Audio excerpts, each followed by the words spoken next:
Third worldism is the kind of outlook that many environmental groups have over here, and they kind of look at indigenous people and third world peasants as people who don't really need development.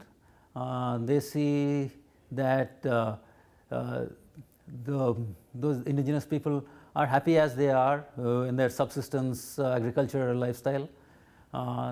They don't really think of them as like full human beings like you are and I are.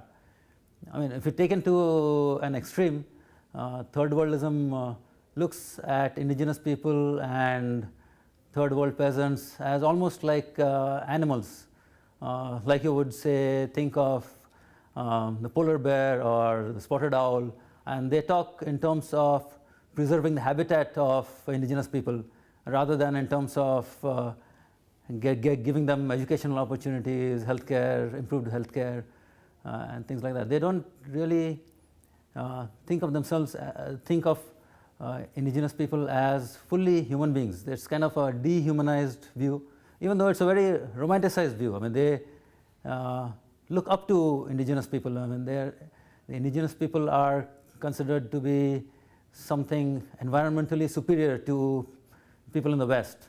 But at the same time, that kind of glorification of indigenous people is accompanied by a kind of dehumanizing of them at the same time.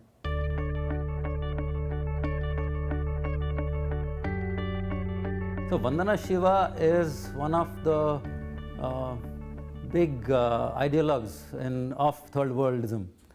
So she is very popular among environmental groups in the West, and the reason she is so popular is that she is somebody from India, and she goes about with this notion that development is something terrible, that people in India don't want development, they don't want economic growth, they don't want roads and dams and electricity.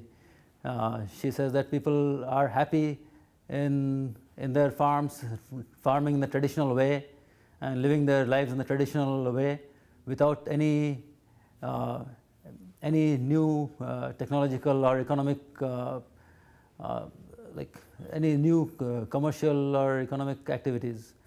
And because that ties into the notion of third worldism that is popular among environmental groups, and because she is seen as a representative of India, she is very popular among groups over here.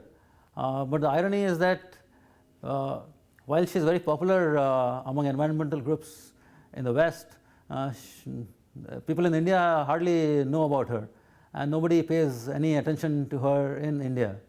And the books that she has written are very popular among environmentalists over here, and they have been translated into various European languages.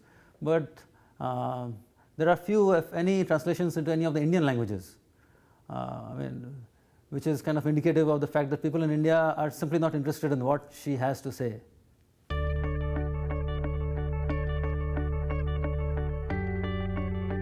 I think the main thing that we need to realize about problems like climate change is that these are like post-material problems. Only people who have an education, who know that their kids will go to school, who have access to healthcare, who have satisfied their basic material needs, only they think about these kind of problems.